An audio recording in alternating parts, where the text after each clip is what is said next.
Hello, everyone. Thanks for joining us. Great pleasure to have you here. As a reminder for those who are intend to be eligible for the certificate of participation, you must be present in at least 4 of our 5 activities and stay on it for more than half of the time. So keep that in mind. We are gathering today to perform the second activity of our second international webinar series, Frontiers in Weed Science. We appreciate all the institutions that are helping us to put this together, especially the Brazilian Weed Science Society that is providing us with the Zoom platform to run the activity. We are pleased to have here Dr. Roland Gerhards. Professor Roland Gerhards is a full professor of weed science at the University of Hoeing. He obtained a PhD in agricultural science at the University of Bonn in 1993. Now he's a teacher and researcher in agriculture in the agricultural faculty at the University of Hoeing.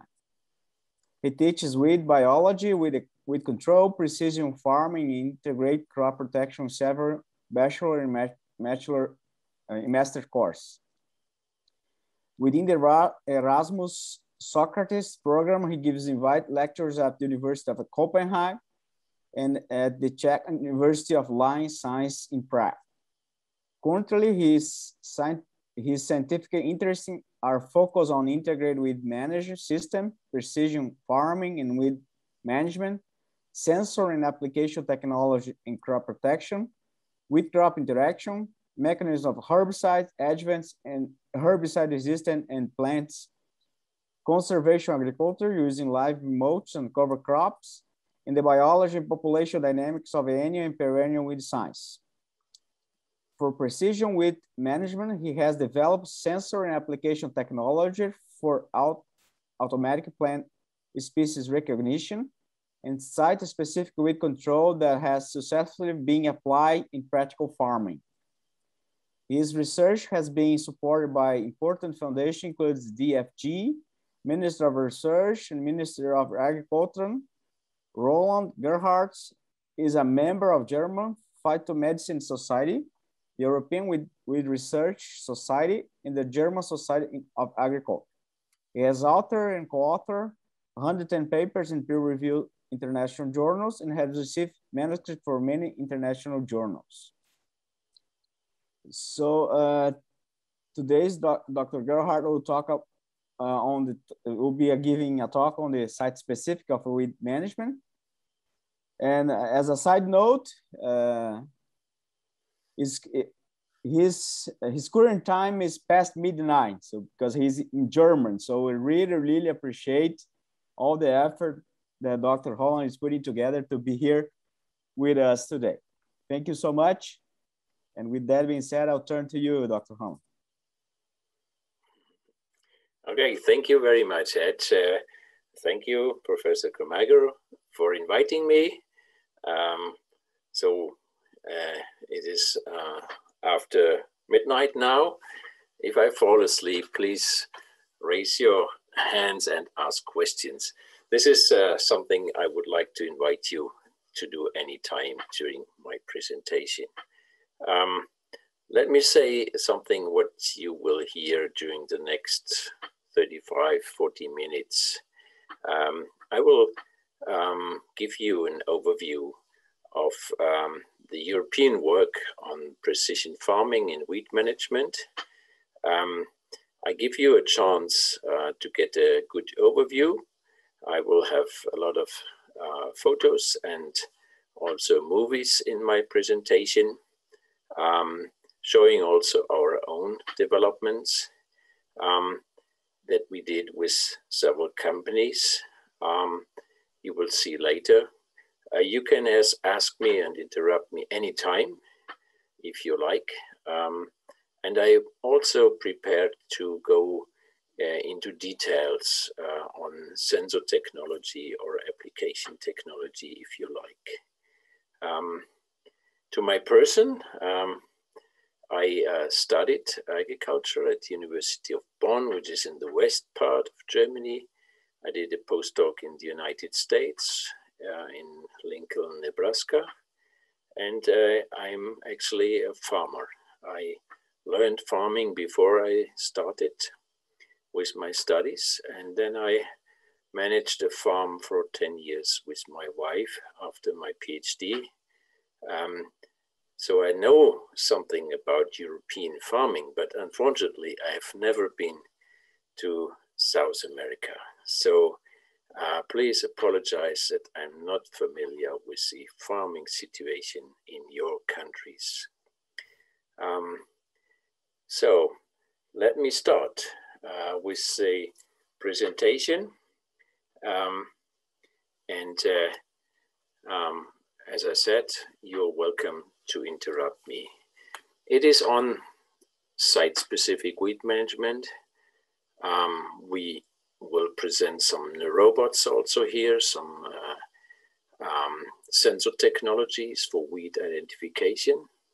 And I would like to refer to two reviews if you would like to read something about this technology, the one from Sven Christensen in Wheat Research and the one from the group of Cesar Fernandez Quintanilla from Spain. They're both very good colleagues and friend of mine.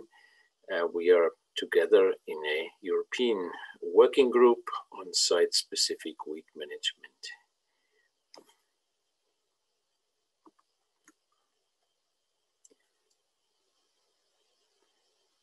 Let me start asking you, if you look at these pictures here, do you have the feeling that this is precision weed management? You see a harrow which is equipped with cameras for mechanical weeding. You see a sprayer with multiple tanks. You see a drone and one of the latest herbicides. It was actually launched in the 80s of last century. It's chlorsulfuron, and you see a robot down on the right. But I would say this is not precision farming. This is not precision weed management because it is only a part of this system. And very often farmers are left alone with yield maps, with images of satellites or drones, with a robot or with a herbicide.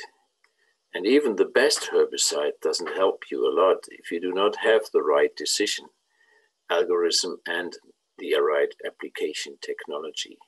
So the things need to be put together in a system for weed management.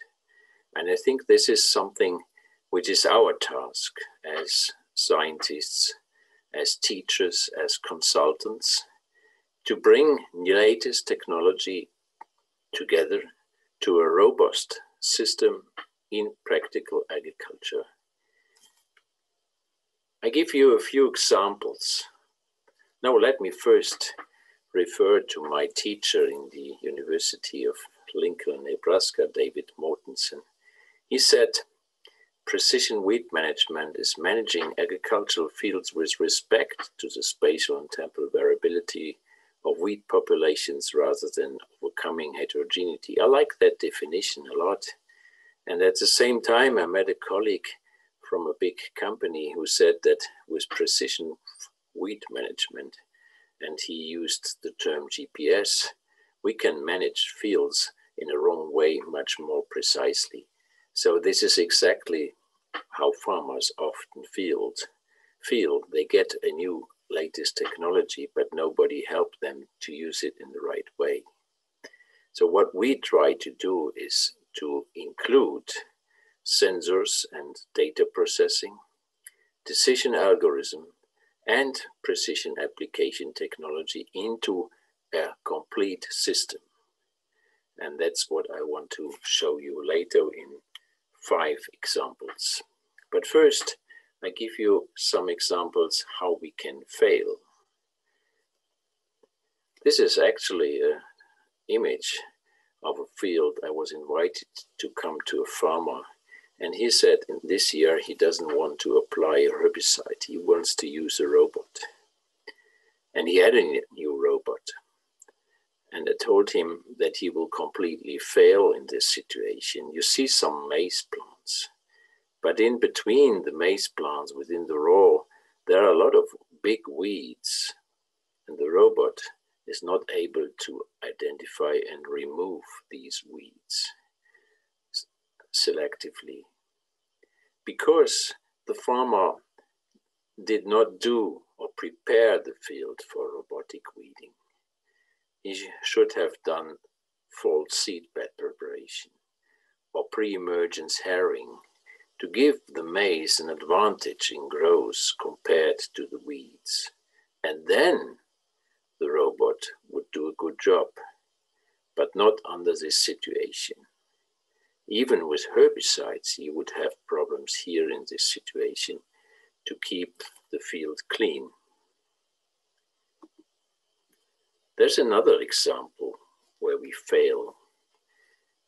We do weed mapping, and then we split the weed maps into weed maps for grass weeds, for example, Echinochlora cruzgali, which is a common weed in Europe in maize, and we use nicosulfuron to control it. And in the middle we have the annual broadleaf weeds, and we use in this case bromoxynil and mesotrione to control them. And on the bottom we have the perennials, and for those we use dicamba. And then the farmer has such a sprayer, a one-tank sprayer. So he's not able to use that information of the three maps in his application, because he can either turn the sprayer on or off for all three herbicides at once. So what he basically would need is a three-tank sprayer or a direct injection systems to realize these three maps simultaneously. The savings are much smaller. With a one-tank sprayer, he can only make an overlap of these three maps, and you will see here that there's much less area which he can leave untreated.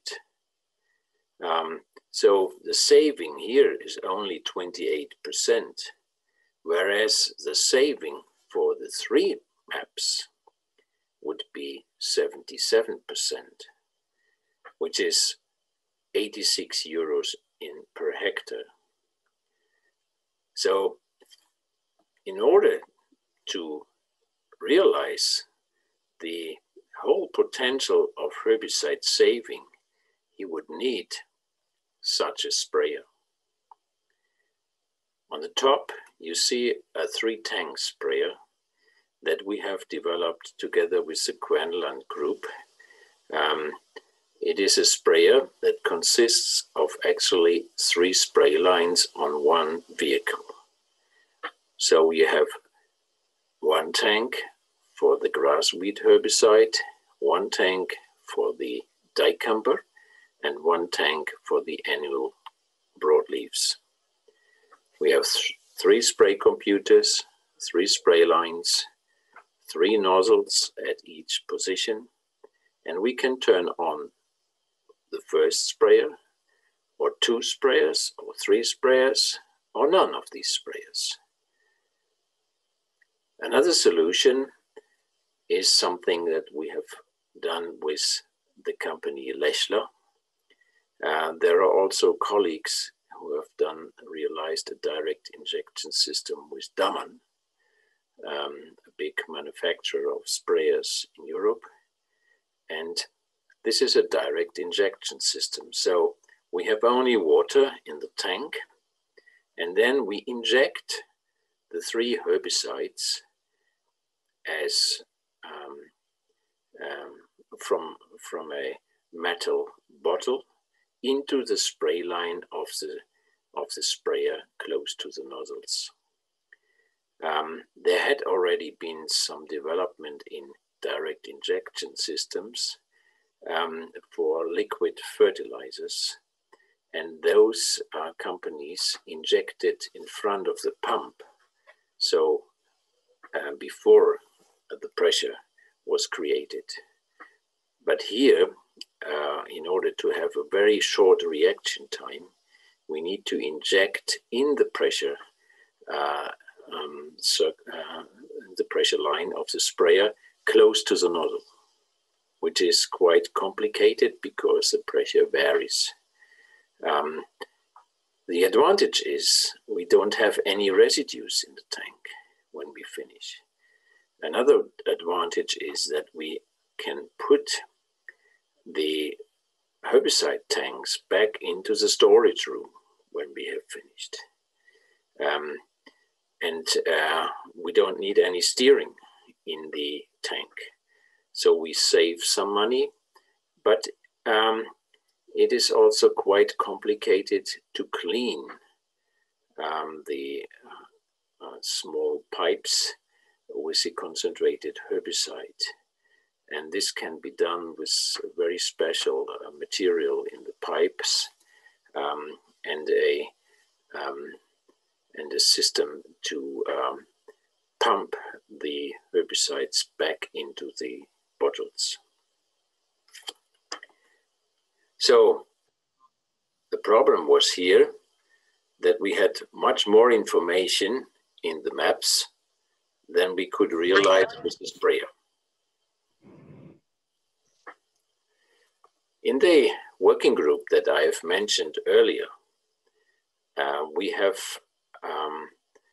summarized the experiments that we did in Europe in different crops, in cereals, in sugar beet, peas, sunflower, maize, and the savings. And the savings range between 23 and 89%. So we have a great potential for herbicide saving, and we could almost realize the Green Deal that is the goal to reduce pesticide use in Europe by 50% until 2030. We could realize that with precision weed management. And the advantage in this case is that the farmer does not have any negative impact. So he does not have any weed problems or additional costs for weed control in the following years. I will show you later. So weeds are distributed heterogeneously in agricultural fields. We have a saving potential of around 50%. And we have now very high-end sensor and application technologies to realize patch spraying in different crops. I will come now to the main part of my presentation, which is, oh, do you have a question? Then just interrupt me, it's fine.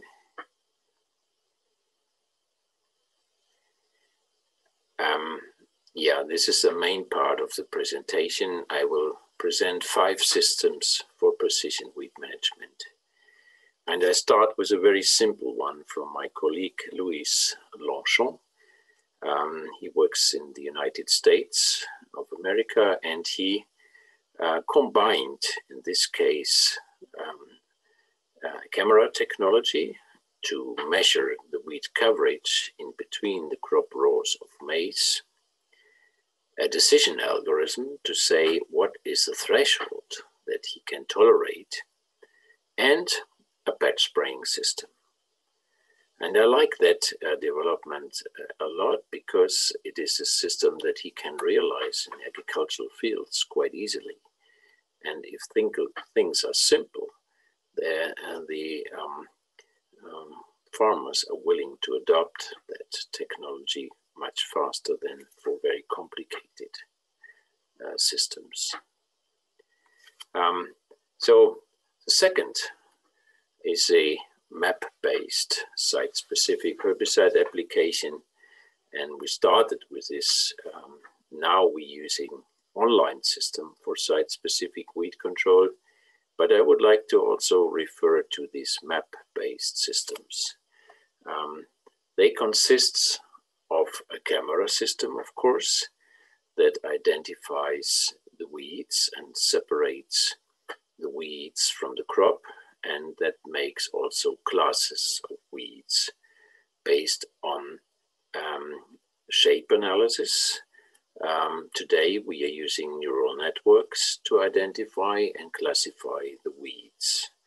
But what we want to know in these images, these green images below, is we want to know what is a crop, what are the grass weeds, and what are the dicots, the broadleaf weeds. And that's what we do with a separate sensor vehicle that you can see in number 2. After image classification, we do the mapping. The mapping is done by interpolation between the images that we have taken and georeferenced, and then we use thresholds. Thresholds telling how many weeds do we tolerate and what is the herbicide rate at different densities. And then we come to the so-called application maps. And those maps can be then transferred to the board computer of the sprayer. There are a lot of companies in Germany, and actually 2 of my PhD students have started a company using drones, unmanned aerial vehicles, to create these maps and to deliver these maps to farmers, so that the farmer can realize those maps in a second step. So there is also some market for offline systems. The savings were quite high, and I have mentioned earlier around 50% savings. And that's actually was also the result of our studies, that in average there is a potential for 40 to 50% herbicide saving without having any problems in the following crops. And some fields were even managed over a period of 8 years, site-specifically, and we could save between 49% of the herbicide against the grasses and 49 to 92, and 0 to 72% for the herbicide against the dicots, depending on the crops. This is one of this 8-year study. And here it's, I think, quite impressive that if you do batch spraying over a period of 8 years, and only the green and the blue areas were actually sprayed, the gray and the yellow areas were not sprayed. And what we see is that here our main grass in winter wheat, black grass, persists in the area that we have sprayed in every year. But areas that were untreated did not significantly increase in density over this period of 4 years, and also not over 8 years. So that is an indicator to us that in the area of the patches, the intensity of weed management is basically too low. And in the area that were untreated, the crop and the management of what we do in the fields is enough to prevent that there is an increase in population density. So we should do and go, for example, do some intensive tillage, plowing, or use a second herbicide, or use mechanical weeding in the area of the patches to reduce the density there. Patches persist, and this is quite impressive in this image here. So after 4 years, the patch of Matricaria camomilla actually did not move. The center and the location of the patch were exactly the same. This is something which helps us to do the site-specific weed management. This is a main difference, for example, for other disciplines in plant protection. This stability, spatial stability, is not cannot be found for pathogens, for example, or for pests. I come now to the camera-guided hoeing. As I said, in Europe, policy and the society is asking for non-chemical farming systems. And there's a very, very big market for new hoeing systems with camera guidance. There are more than 12 companies now selling these camera-guided hoes, and we have developed this hoe together with one of these companies, the company Kult, in Hoeing and Enns. It is a 6-meter hoe, which is split into 2 units of 3 meters. You see in the front a camera, and in the back the hoeing blades.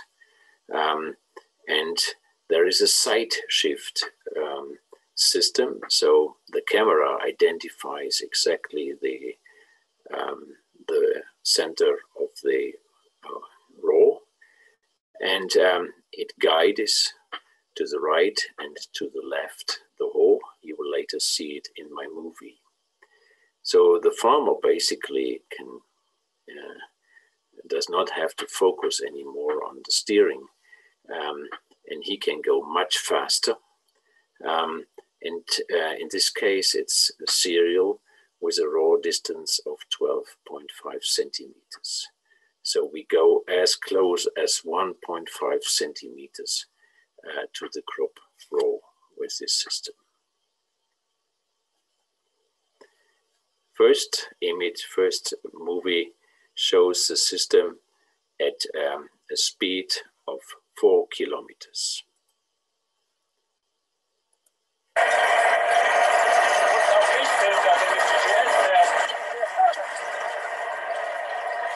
And you see that the system automatically moves to the right and to the left, so that the blades are always guided in the middle between 2 crop rows.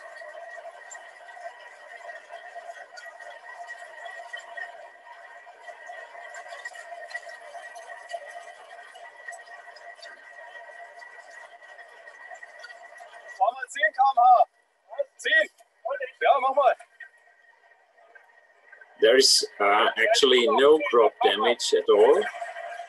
This is a high speed now. Oh, no, the same speed, sorry.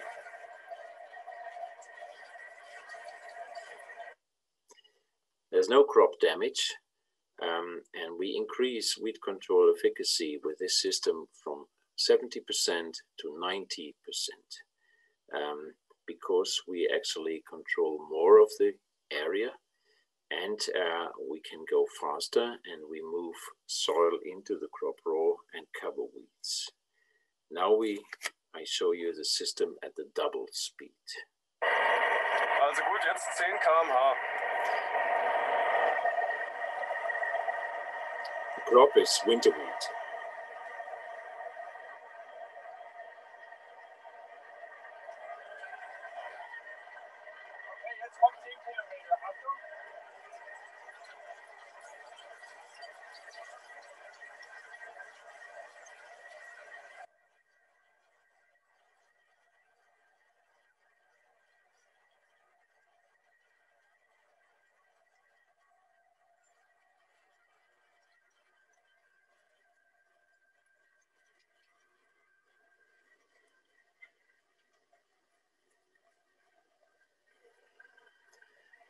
Actually, nobody would be able to do the steering of this system by hand.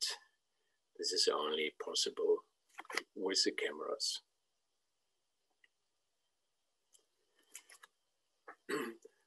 The image above shows the lateral offset of the camera of the hose from the center between the crop row, and there were 2 strips or 3 strips of 100 meter measured with a total station, and you see that the maximum offset here was around 18 millimeters.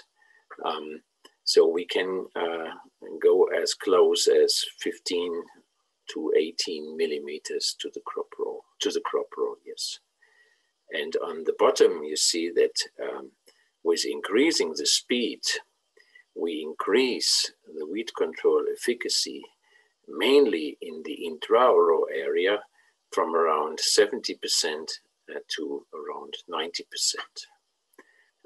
The weed control efficacy between the crop row and the inter-row area is, of course, very high for hoeing operations.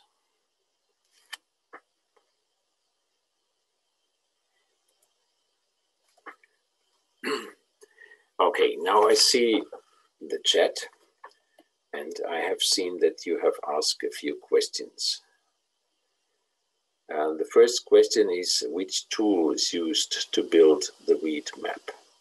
And how do you manage the issue of how the recommendation can change during the weed size in a really short time? Okay, the weed maps are done with a camera. The camera covers a strip of 3 meters, and they identify crop and grass weeds and dicots weeds and perennial weeds, and we make the recommendation on the dose based on the density of the weeds, not on the size. The second question is enough time to reconnect the plant weed and apply the specific herbicide? Yes. To recognize, I think. Excuse me? She corrected on the below to recognize the plant weed. The recognize, okay. Yes, the recognition of plant species groups. We don't do the recognition of plant species. We group the species into crop, grasses, annual dicots, and perennials. So we have 4 output classes, and we can identify around 15 images per second. So this is actually faster than the reaction time of the sprayer. And in the pre-emergent herbicide, is there a suggestion on dose adjust based on weed seed bank? Oh, this is a very complicated and good question that would go very deep into integrated weed management. I believe I should skip that question because we could discuss this issue, I think, for the whole evening. But I understand from that question that you are really deep in this topic. Is that fine, Ed? Yes. Also, there is a question also as you stop from Luis Obioli on the chat. Interesting machine, but a question: how do you control, for example, lolium inside the wheat rows? Okay. When you have grasses like lolium or like Apera spicaventi or Alopecorus musaridis in cereal rows, they differ in size. based on the methods that you do in advance of seeding, for example, stale seed bed or pre-emergence herring, you give the crop an advantage in growth. If they exactly have the same size, you would have misclassification. Okay. Are there any more questions so far? I think so far we have taken all of them. Okay. So I show you a few of these commercial systems here in this table. The cold system that we have developed together with cold is has an accuracy of plus minus 2 centimeters, and it can go in very narrow rows of cereals, 12.5 centimeters, and a maximum speed of 15 kilometers. So this is a big advantage compared, for example, to the Gafford system, to the Horse system, Steckerte, Klaas, Einberg, and so on. They have an accuracy of plus minus 4 centimeters, and they can only operate in wider zone crops. But the principle is basically very similar.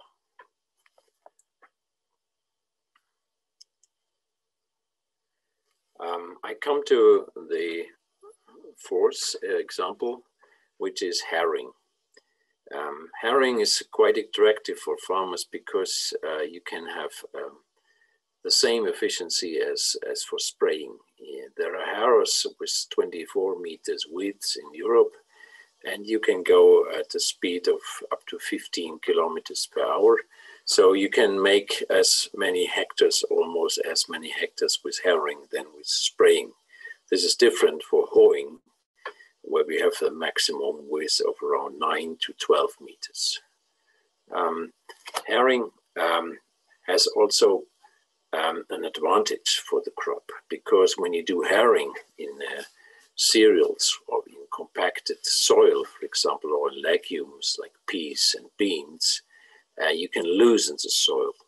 Yeah, there's aeration coming, there's oxygen coming into the soil, promoting the growth of the crop.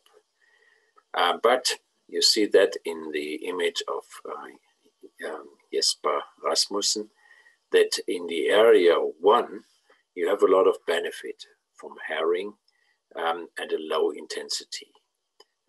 We measure the weed control efficacy in relation to crop soil cover, which is the damage of the harrow.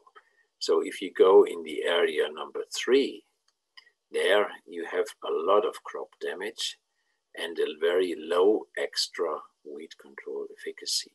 So you should always try to remain in the area number 2, where you have the maximum weed control efficacy of around 80% with less than 20% crop soil cover, and the crop can recover from this soil cover because of these positive effects that the harrow has. But if you go in 80, in 40 or 60% crop soil cover, you have really yield loss. And therefore, we have developed a steering system with the company Hudson Bichler that takes an image before and after harrowing continuously. It's a real-time system now. It measures the crop soil cover. If it's less than 10%, we go more aggressive with hydraulic steering of the tine angle.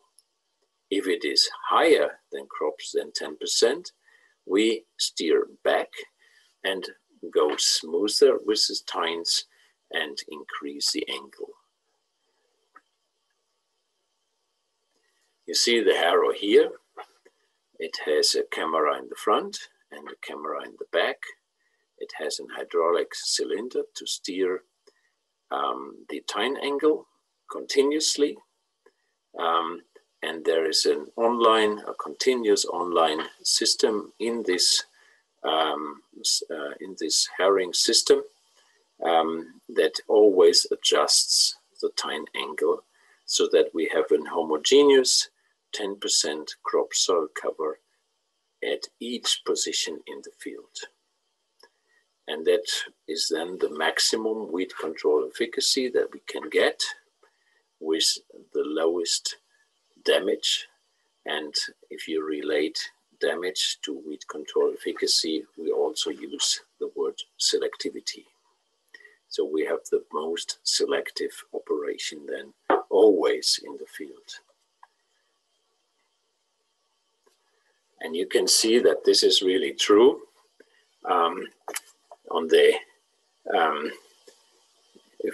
If you just look in the slide B, you see that there's a herbicide treatment as control and an untreated control. And then we increase the intensity of herring from 5% crop soil cover to 15 to 20, and there we reach the maximum yield. If we go more aggressive, then the yield is decreasing again. So at the best setting of the harrow, we achieve the same yields as with the herbicides.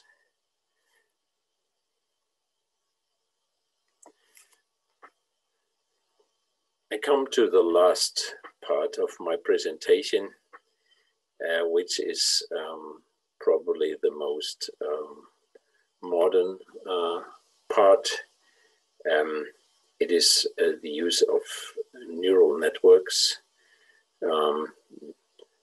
There are different terms for it, for deep learning systems, convolutional neural networks.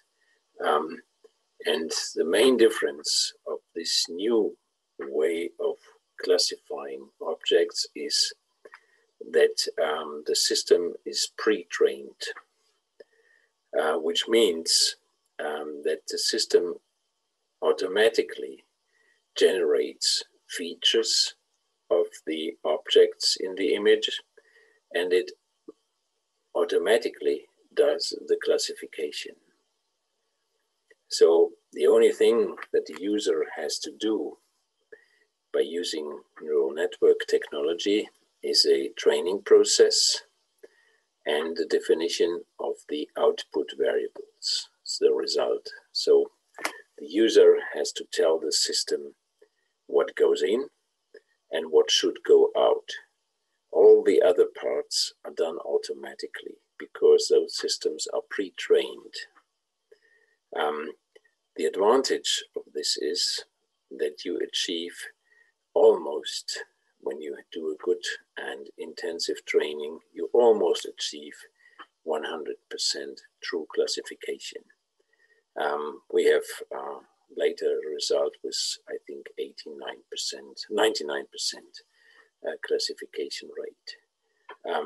So it's more precise than the system that I have showed earlier, where we extract the features by ourselves and do the classification, for example, by maximum likelihood classification, nearest neighbor, or so on. If you look in the literature, until 2015, most of the scientists still have worked with shape analysis, Fourier descriptors, active shape models, and so on. And since 2016, almost everyone is working with convolutional neural networks. So this new technology simply replaces the old systems. The accuracy here are images that we have trained. You see that we have even trained several different grasses. So we have trained Avena fatua, Alopicos museridis, Setaria species. You see also Lamium in a very, very low, very early stage of development. Those were the images that we have trained that went into the neural network. And then we did a confusion matrix to see how good the classification was. And the classification rate here was a neural network with 50 layers, the ResNet 50, already gave us a 98% true classification. Even within different species of grasses. So it's a very, very big advantage compared to the old systems of weed classification.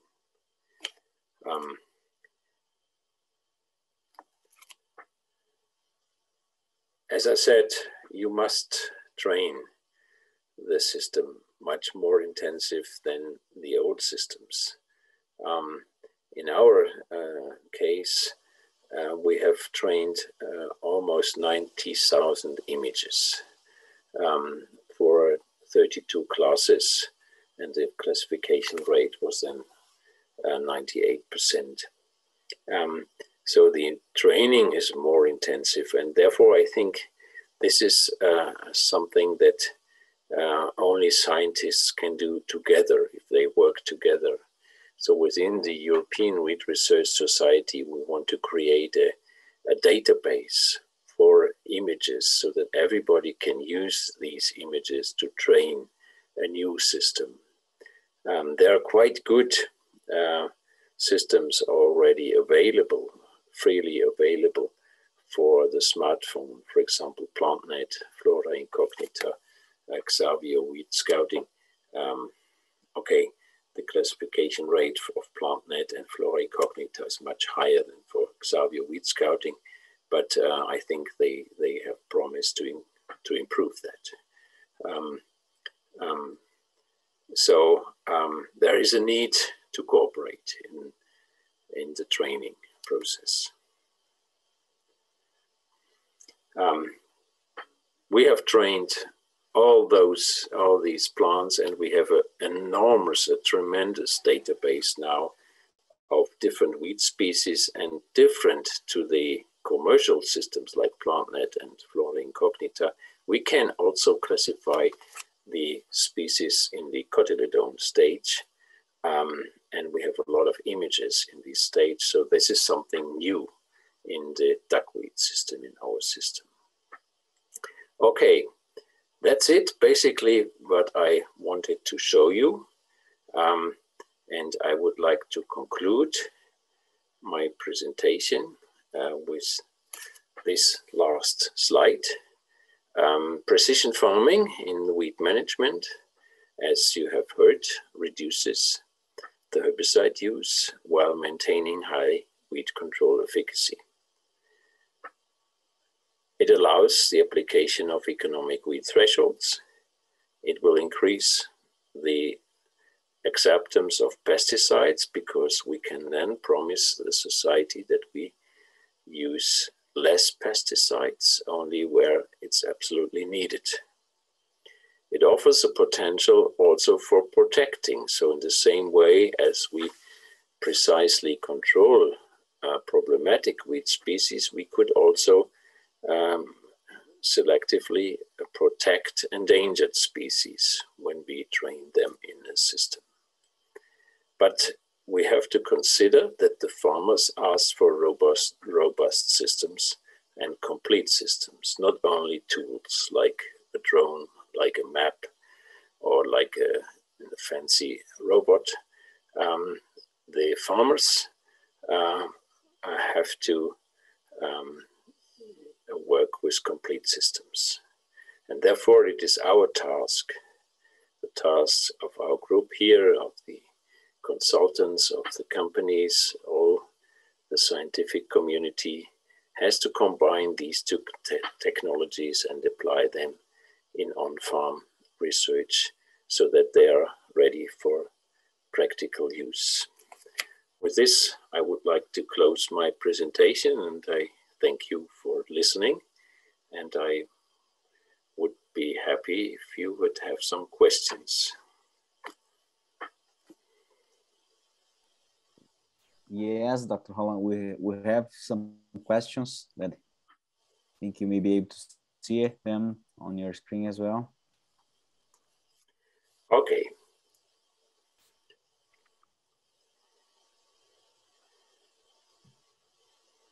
Interesting machine is one question. How do you control the low lumens? Okay, we have done that already. Yeah. Good evening, everyone. Okay. The Q&A, I think you had to go.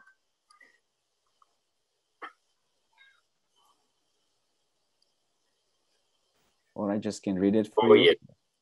Yeah. Okay, yes. How this technology could decrease soil seed bank? Well, and indirectly by changing the thresholds. So if you do not want to take any risk, you select a low weed control threshold. So you leave almost 0 weed species unsprayed, and then you have less input in the seed bank. From Diego Vitti, they compared to conventional technologies, and there's something missing. Yeah, I think I asked him, he want you to mention something about the camera guide Hoeing compared with conventional technology. Okay, yeah. With conventional technology, you have to have a safety area of around 5 centimeters to the crop row. We reduce that area to about 2 centimeters. So we actually control more area in the taro area between the crop rows. This is one advantage, and the other advantage, we go double speed. That increases the efficiency of the system, and it moves soil into the crop row, and it covers some of the weeds in the crop row, so that we have also some better weed control efficacy in the crop row. I think these are the main advantages. I can show you also pictures of farmers in Europe doing sensor-guided hoeing, and they are sitting very relaxed on the tractor, and they use their smartphone, so they don't have to be focused on the work anymore.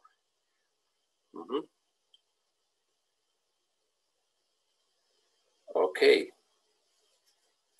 let's go on with the questions. I think we have done that with the pre-emergence herbicide. How far are we from really implementing these tags in the field level?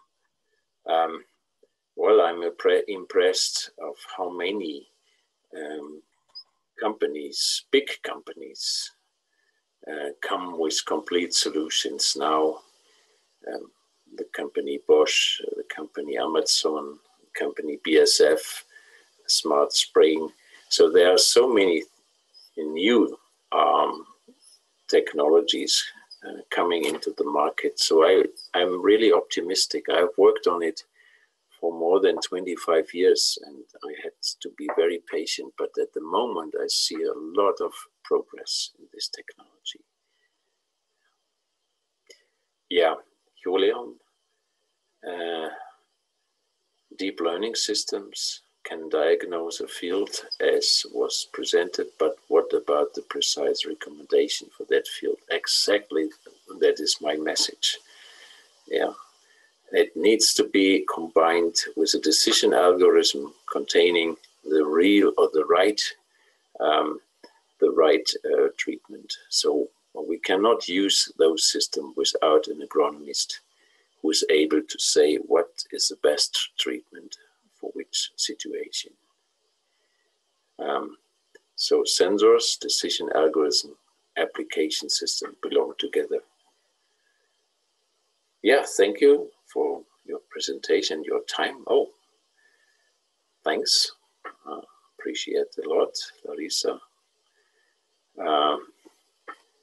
Milos, you have a question concerning some of the weeds have quite extended period of germination. It's true. How often one would need to drive over the field?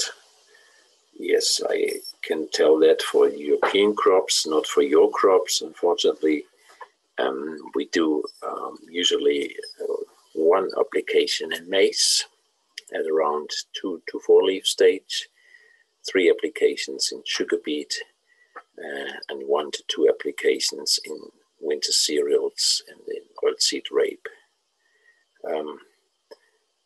Yeah, that's common practice in Europe. Pamela has asked what would be the costs per hectare using the camera-guided hoeing. Yeah, the systems have 6-meter systems around 30,000 euros costs. So you save time, and you save also costs for additional weed control, because you can very often do purely mechanical weeding in combination, for example, with stale seedbed or with pre-emergence herring, and then you don't need any additional herbicides. I can tell you, for the companies here in Europe, they cannot produce the systems in the same way as they got requests. Yeah. And they have waiting times now for more than a year. It's tremendous how many farmers want to buy this technology.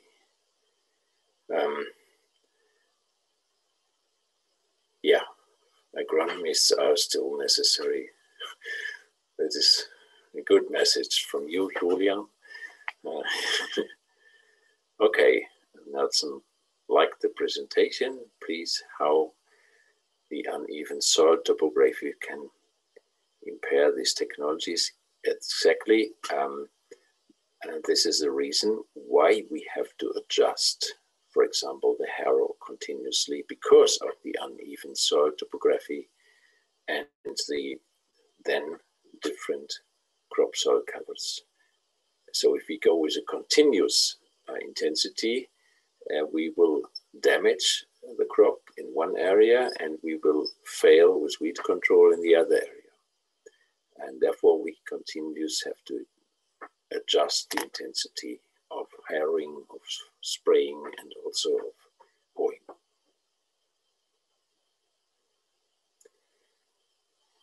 Last question I see is how to control the wheat seed bank with herbicides applied in pre. Can we use herbicide sorption, desorption for variable rate application? I hesitated to answer that because it is so complex, and I think I'm not so good in answering this question.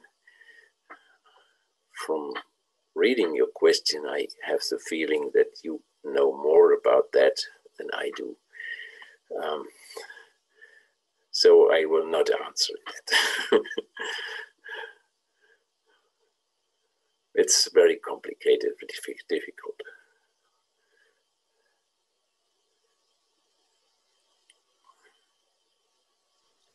Okay, Dr. Holland, you have taken a lot of questions, and I'm sure people would have more questions to send to you. The topic, it was really interesting. I think there's great opportunities, and your presentation was great. So appreciate very much sharing that with us. But we also know it's very late. It's almost 1 o'clock in German, so we should close here. And once again, appreciate your time and effort to be with us at this late. And may I ask one question to you? Yes.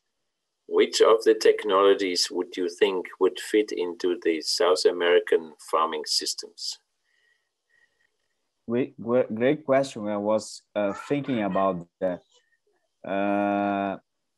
The thing is, I can talk about Brazil. I think there is opportunities. If we think about the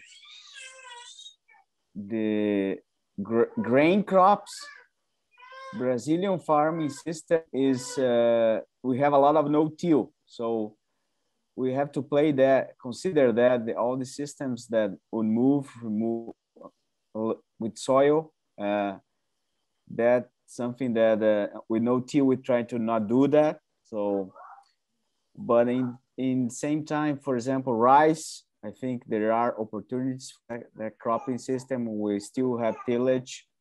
There are crops that we tillage. There are vegetables that can certainly use some of that technologies, but of course there are space for, or even other crops like cotton, some of these crops, thinking on Brazil.